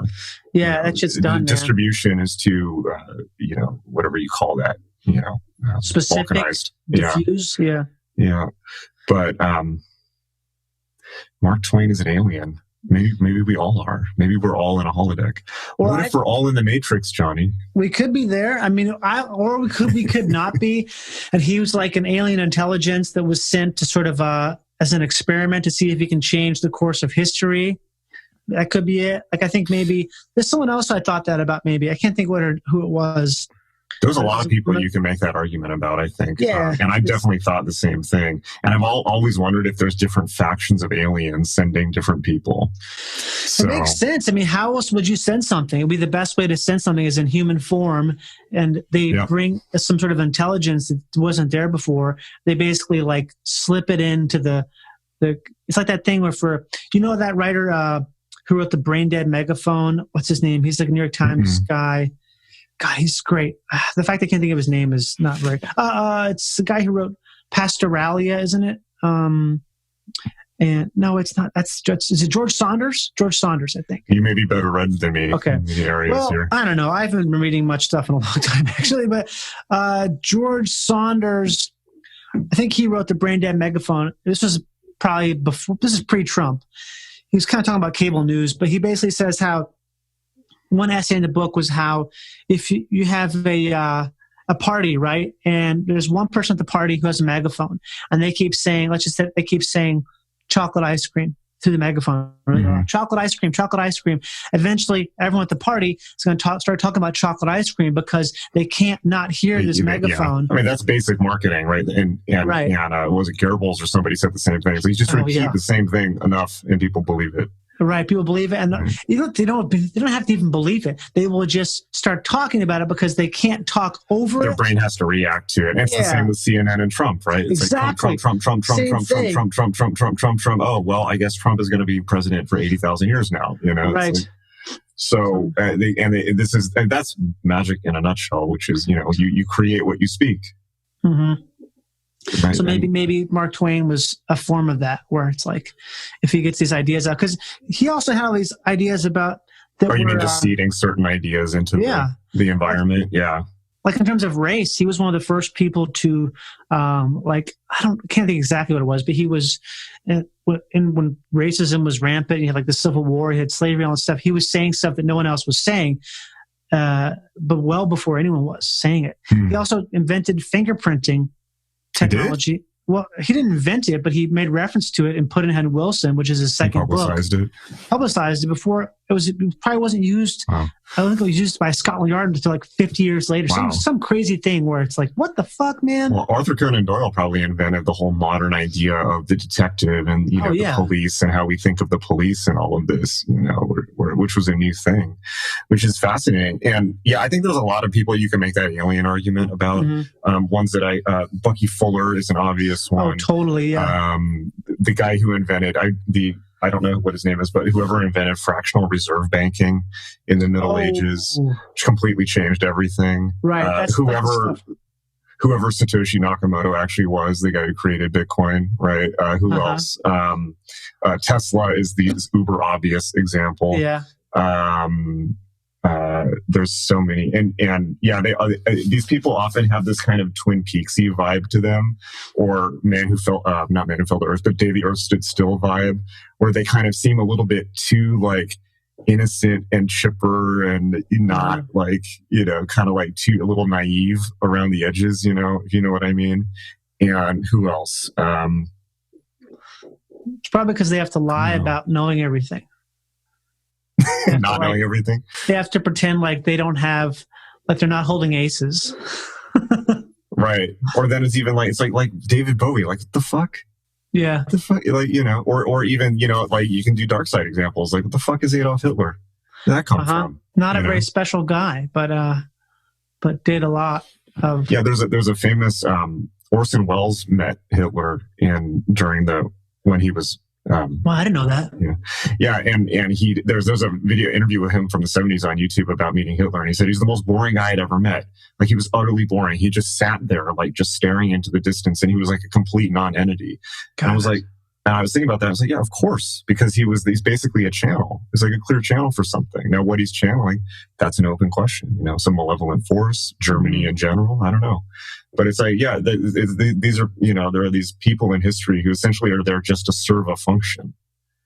And it's not, maybe they don't even have, and Orson Welles' comment was like, it's like he had no inner world. He had no interests of his own. And it's like, Well, yeah, he's basically an NPC, like he's there. It's like in a video game where there's like a character who's there just to fulfill an NPC role. NPC, man. He's a plot element. NPC is my favorite new pejorative term for people. I mean NPC in the original sense of like well, a game or a game. But me too. Yeah.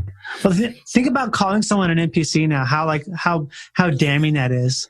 It was pretty funny at first, but then it became, it's just been done to death. So really, I haven't heard it ever. The NPC meme? No, I really haven't. Honestly, I just keep thinking about. This is in the Trump world. People like right-wing people call basically they refer to people with Trump derangement syndrome as NPCs. And they have this meme of like they look like they look like emotionless, faceless robots with a gray face, and they're just saying "Orange man bad, Orange man bad, Orange man bad." That's true, right? Isn't it? Yeah, I mean, it was I think a funny observation. That's the problem, right? That's a big problem right now is how correct some of that right wing shit is, even though it's what I mean. It's like you're both wrong. You're both wrong. And you're both right. Well, you have to. It's like nobody knows you better than your enemy, and it's true of anybody. It's like the best friend anybody will ever have often is the one who viciously critiques them because they'll say what everyone else is not going to say because they like you and they don't want to alienate you, right? Or they feel that they can get something from you, or they want to maintain some type of social cohesion with you. The person that just like fucking hates your guts will tell you the truth. Mm-hmm. Right, because they'll say like whatever the most like hurtful thing they can say about your character, and that can be very useful. It's like, wow, like that's true. Like people have said things to me. It's like, you take everything as an attack. Like, wait, yeah, I do actually. Shit, it's like, so there can be moments of truth in like just total confrontation. It's like somebody who's your friend will never tell you the truth.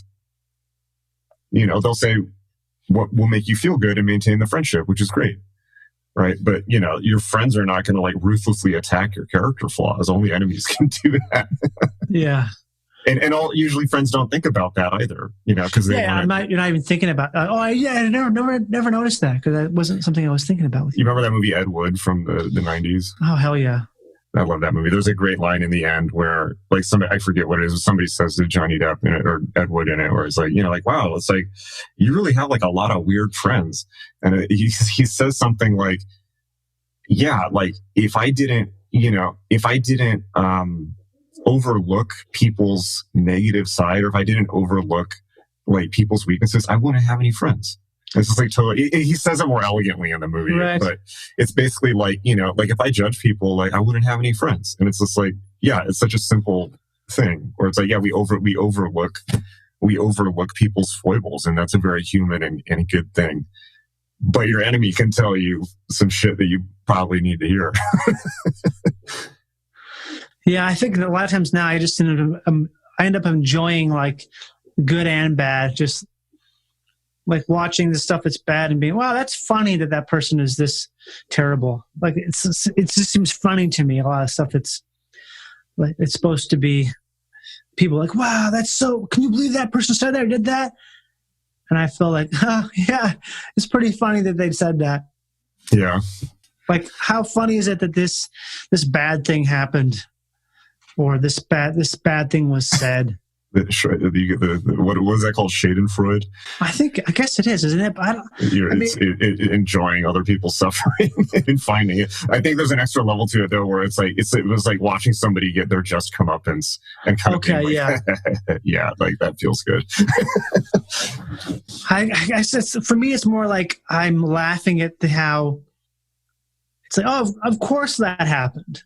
Like how funny it is that this bad thing happened. Like, why wouldn't it happen?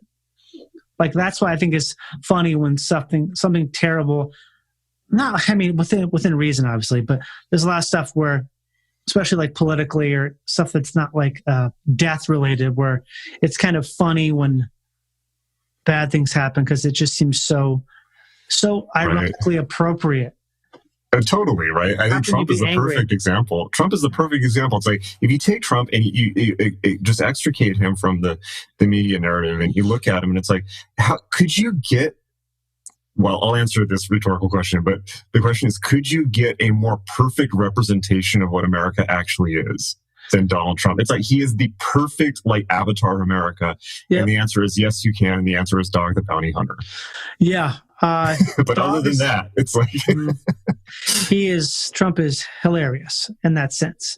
He's absolutely hilarious. That I get, that's the stuff I mainly find super funny. Is just that, I can't believe it's almost like watching Tom and Jerry or something. Yeah.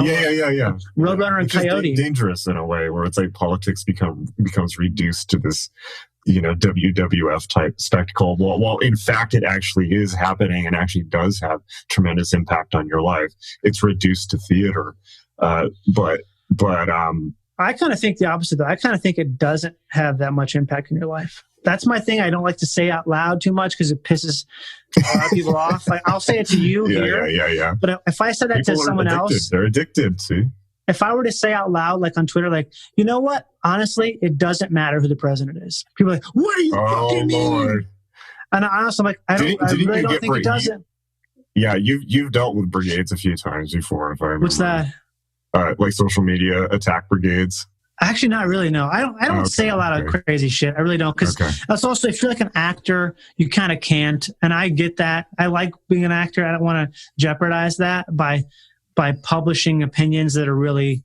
I mean, it's not like I'm not saying anything's bad. I'm more just saying how you're all going crazy because you're making a mountain out of a molehill. Well, why don't you like learn how to do something cool instead of worrying about something that technically probably doesn't really affect you as much as you think it does. It only affects you because you think it affects you, and it doesn't actually affect you. Almost nothing affects us. Right. Yeah, this is kind of like the classic, this is like the job of the artist in society, right? Particularly in the performing arts or in comedy, right? Where it's basically like, at least the way that I observe it is the job of the artist is basically to kind of like, you look at the, Western civilization largely is based, there's a lot of programs inherited from the medieval era. And you look at the medieval era, it's like the fool in the king's court is the only one who is allowed to make fun of people. Yeah. Right. But that's a really important role. And it's actually, as Shakespeare observed many times, the most powerful position in the entire feudal structure, more than the king, right? Which is like a point of dramatic, has been used for so much dramatic effect. But it's a critically important role. It's like the role of the artist is to kind of like, stand back a bit and be like, really though, like recontextualize things, help process things, put things in a new context where it's like, really, you guys are all bugging out. And, it's the same it's not just a medieval European, it's also Native American culture. It's anywhere where it's like, you always have the artist or the clown in many cases who just kind of like, essentially pulls a face and does an impression of everyone and just kind of makes fun of everyone. It's like, you guys are like at it, you're taking things a little too seriously. So that people can see themselves and release that tension through laughter and be like, okay, actually there is a greater context, So, which is the same as what, shamans and magicians do, but we're a little more devious in that we tend to recraft things into new realities that we wish, rather than simply mirroring back the existing one. But it's essentially the same thing. That's why you get in the tarot deck, the first card's the Fool and the second is the Magician. And the Fool represents total, the Fool is jumping off a cliff with a little white dog. And it's just like the attitude of the Fool is just like, fuck it, everything's fine. Like whatever, like we're just going to flow with this. It's the total mystic attitude, where the Magician represents the Fool represents total surrender. And and just like, it's kind of like, it's like the classic, the Shakespearean thing as well. It's just like, life is a comedy. It's like a comedy of errors. It's like, it's just hilarious. Let's just enjoy it. Whereas the Magician is the exact opposite, where the Magician is total control. The Magician's standing there with at an altar with magical implements. And it's like the molecular scientist, or, it's like it represents trying to exercise absolute control over reality. And they're diametrically opposed. The first card is 0, the second is 1.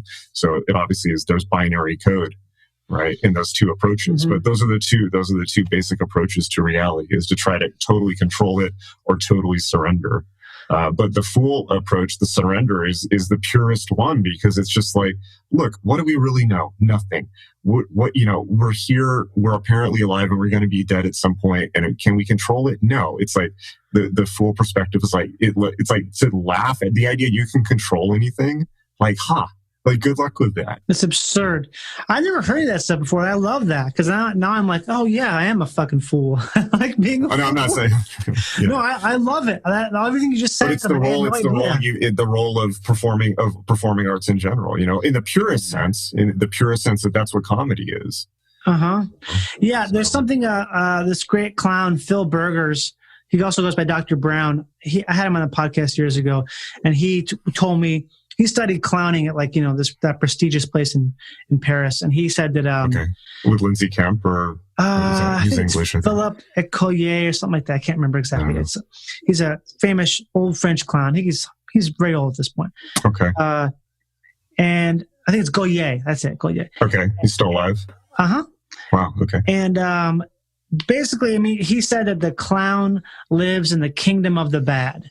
So the clown is always making mistakes, and the clown is like the one who falls down and lands in the puddle of mud before the businessman laughs at the clown, because the clown constantly lives in mistake, and they're doing the worst thing. The clown's doing, instead of doing the right thing, the clown does the wrong thing, so you laugh at the clown doing like, oh, he keeps falling in the same thing. He lives in the kingdom of the bad. I think about that all the time in terms of, like, it's such a real metaphysical idea, really, if you think about it. The idea that this person who's funny is the person who they're just living in shit.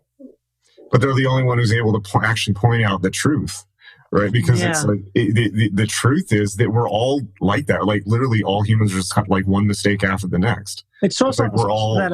But we take ourselves seriously, and we think we're in control, and that's the funny shit, right? That's the clown is the only one who can point to the truth, where it's like, you guys are fucking absurd. Or it's that whole thing with the military idea, like what they do, like in special forces and stuff, where the idea of embracing the suck. It's this thing that like, is this like a rum sodomy and the lash type thing? It's sort of like I experienced the first time I ever experienced in my life was when I was doing this big time backcountry hike with my buddy he's like basically a guide, so I wasn't worried about dying or anything like that, because he knows the area really well. But it was probably like upper 80s. We were climbing up this like 30-degree slope in Yosemite, covered in trees. It sucked, man. It was hard. We're trying to get to this campsite, not a campsite, just a place to camp. Like, we're off trail completely. And it was just so difficult. Like, I've gone through all these branches and stuff. And I think I was just like, oh, this sucks. But then I kind of realized, I mean, I was probably also endorphins too, but I had this real moment of like, oh, this totally sucks, but I'm not going to die. And I had this like rush of euphoria, where you're just sort of, instead of pushing against something that feels bad, you're just like, oh, this feels bad. You kind of embrace how bad it feels, and you basically take that bad uncomfortableness and you just go, yeah, man, you get more of it. You like dig in, you double down on the shit, and you just kind of live in the shit. You embrace the suck. That's all these like Marines will do. Is when they're on the fucking shit, man. It's like you just eat it. You just eat shit, and you love it because you're eating shit the hardest. Or if you have to carry something super heavy, it's like, doesn't that suck, Carrie? It's like, fuck yeah, it sucks. It sucks so bad that it's like you can love it because it just fucking sucks. It feels it's totally good. True. I mean, that's Buddhism also, Yeah, you lean into it. But in that moment, it's so important. I mean, this is really one of the keys to life, I think. But in that moment, the important part of that moment is you realize that you actually, no matter what's happening, it's like you have control over your own perception of it. It's like you can change your own perception, even in a small way, change your perceptual reaction to it. If you just shift it from like, wow, this really sucks and that's bad, to wow, this really sucks and yeah, like I'm really enjoying this, you know, I'm leaning It's into like funny. It's like, I was laughing. It's like, oh my God, this is so bad. It's like that thing, you know, when everything fucking sucks in a movie, like the car broke down, all this stuff happened, and all of a sudden it starts raining. And then like you start laughing because it's like, oh wow, Right. everything's bad. It couldn't get any worse. And now it's fucking raining. It's Right, that kind of thing. Where it's just delicious. It's deliciously this is like the bad. classic role that, like the classic theatrical role of comedy. It's like you layer it on so much. Where it's like, yeah, you broke down at next to like a haunted house, and like, you know, and all this stuff, and now you know, it's just one catastrophe of the comedy of errors, one catastrophe after the next, until you have to give up and just be like, all right, this is fucking absurd. But that's you know, that's the key right there, because otherwise what happens is you take it too seriously and then you break because you're putting up all this resistance to what's happening. And then two things hit and something has to break. And when there's a confrontation between an inflexible universe and an inflexible individual, which one do you think breaks first, right? Rather than just flowing with it, right? And so there was a Buddhist writer in the 50s, he was Irish playwright named Terence something, but he wrote his Way Wu Way, and there's one of his book, Ask the Awakened, which is a series of sections, a series of small poems or stanzas, where he has one called the Harlequinade, where he basically says like, why do you suffer? It's because, you know, 99.97% of what you do is for yourself, and there is no you, and doesn't exist. There is no self. And then in the next passage, he says, you know, human beings are basically like clowns. And he talks about, I think, a famous French clown, you know, kind of like going about, you know, if we were to look at our lives from outside, it's like we're clowns going around bumping into things, tripping over things, breaking a foot, you know, hair lights on fire, just constantly making a mess of everything. But we're constantly reacting as if we're the ones doing it. And the reason that it's funny is because we think that we're in control, right? We're not, right? Whereas if you were just to be like, wow, this is just, you know, this is fucked up. Like, I don't know. But it's like, when we trump ourselves up, no pun intended, to be like, I'm a big deal, I'm in control, I have, like, you know, I'm fixing this. Well, that's important up to an extent, but you also, I mean, and it is important, but you also have to recognize that it's like, up to a certain point, you have to relinquish and trust and have faith, right? That's something, you know, in a greater process, because to think that we can spot somebody like this on the street a mile away. Oh yeah. You know, somebody yelling into their phone, how could you do this to me? You know, like that type of shit. It's like, dude, like, you know, that's the opposite. It's just this illusion that you can exercise force to control what's around you. Yeah. I mean, past a certain point. I think that's why I like gardening so much, is it's sort of this weird illusion of control when actually, you know, you kind of just have to wait and see. But we should end on, can you offer I wanted to actually spend more time talking about this. Can you offer people some tips on starting home gardens, particularly right now, to grow vegetables and things like that? Well, that seems very, very practical. And I would like those tips, because I would like to do that. The best tip I ever heard was grow what you want to eat. That way you care about it. But I think the other thing too is also to try to grow something that you don't care about, because then it's a thing where you get to see how much better the thing you don't care about grows than the thing you want to grow. The biggest tip, why is that? Just because you're not doting on it. Like if you dote on something, it's just that it's almost like a watch pot doesn't boil sort of thing. But also just things that are like too fussed over. Plants don't like being fussed over. They just want to succeed on their own terms. Like some of the things I have that grow the best are stuff that's like, well, I haven't done anything to this. It just loves growing, loves where it is. But my favorite tip that I always tell people is that if you're growing in containers, always get a container that's twice the size you think it needs to be. Because people always grow fucking these things like these like 6-inch shallow little pots. I'm like, you can't grow anything in that, especially you've got this cilantro in full sun and it's drying up in 3 minutes. So you have to have, I always like growing stuff in really, really deep pots, or if you have a garden bed, anything that's really deep, because that way you don't have to water it as much, and the roots can go down a lot. And anytime you can let the roots, I always water less than more is the thing.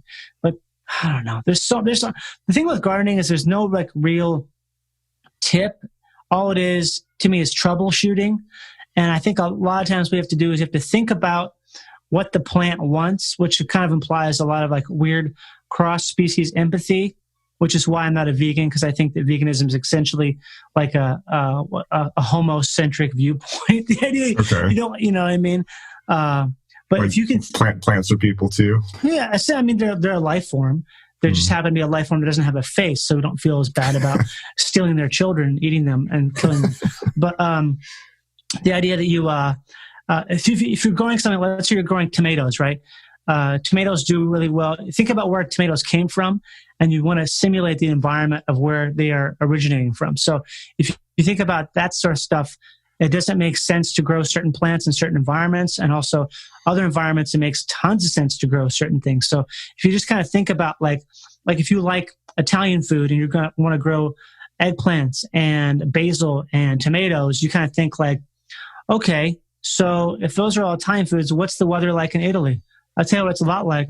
It's a lot like Southern California. So it's a great place to grow Italian Italian things, anything like that. Anything Mediterranean grows like crazy. Oh, wow. Okay. Yeah. Well, that's great. So there's that kind of stuff. I think about that stuff a lot. And I also just think about, the power of the sun, especially where your climate is a really big deal. Like in Southern California, people put like tomatoes in the full sun. They're not meant to be in the full sun, not unless you want to water them all the goddamn time. Stuff doesn't need as much sun as you think it does. And also vice versa. So it's kind of like, I don't know. There's just so much contradictory information out there, but really I think a lot of it is just trial and error and kind of really, really letting plants have. The best thing that someone told me once was just to give certain vegetables a lot of space. Like you want to give them a lot of space, and they can get so big. Like you can get tomato plants that you can give them like fucking 2 feet circumference, 2 feet diameter around them, and it seems like a lot, but they will take up the space. Wow. They'll do better for it because they're not being crowded. Wow. So one thing this is super great. So one thing I've never been clear on, and I probably just haven't put the research in, is if I live and if somebody lives in an apartment, or like, for instance, right now I'm in a condo, but I have, or it's an Airbnb, but I have a backyard, but it's concrete. There's nothing I can't plant in a yard. So if you're in that type of situation and I don't have like access to, like, whenever I think about this, I think about like, oh, like people have like community co-op gardens and stuff. Yeah. Like when I lived in Park Slope, but that's not happening here. So, do you, at that point, do you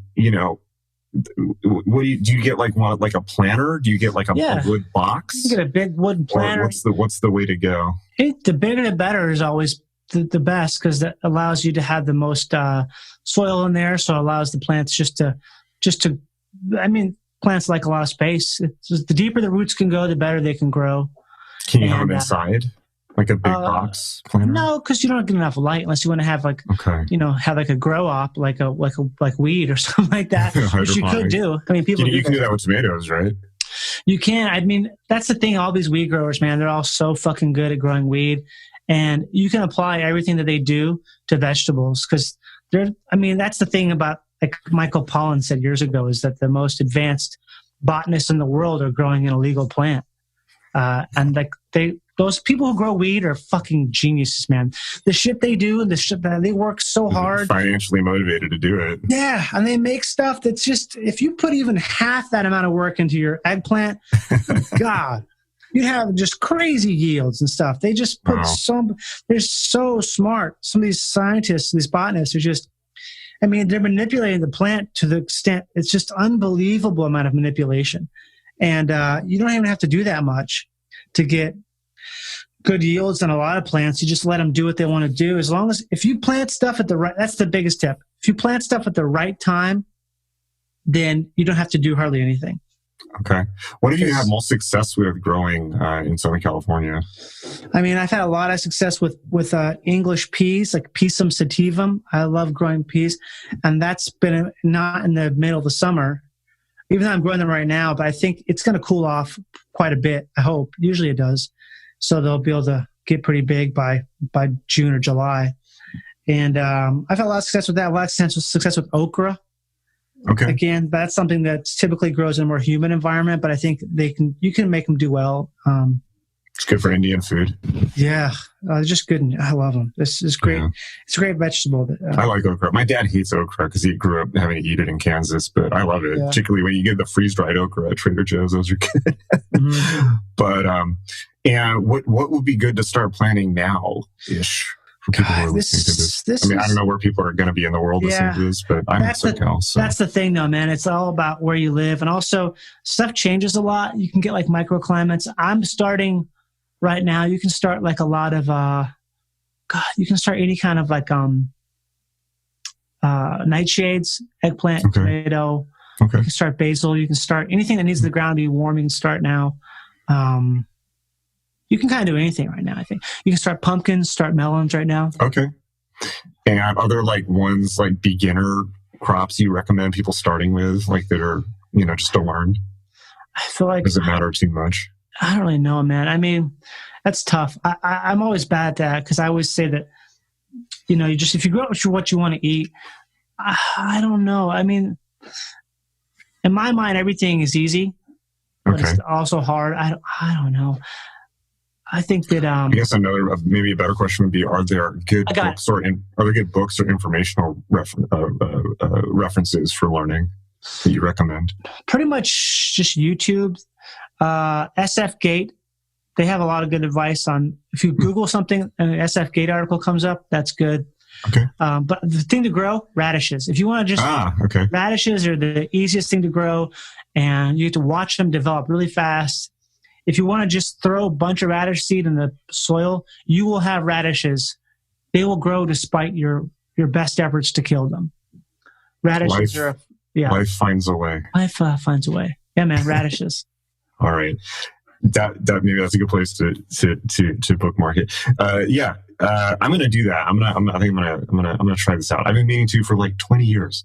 Just do it. Grow a bunch of this is a great time. Man. This is a great time. I'm gonna check this out. I'm gonna sit there and watch grass grow, watch radishes grow, instead of playing Call of Duty 83. Which I beat 4 Call of Duty games during this. That's crazy. Yeah. All right. That was awesome. We should definitely do a hike at some point too when the social distancing is less severe. I'm down for sure. Awesome. All right, man. That was good. Bye, Jason. Bye, Jonathan Pemberton. Bye-bye. Take care. All right. Bye. Bye.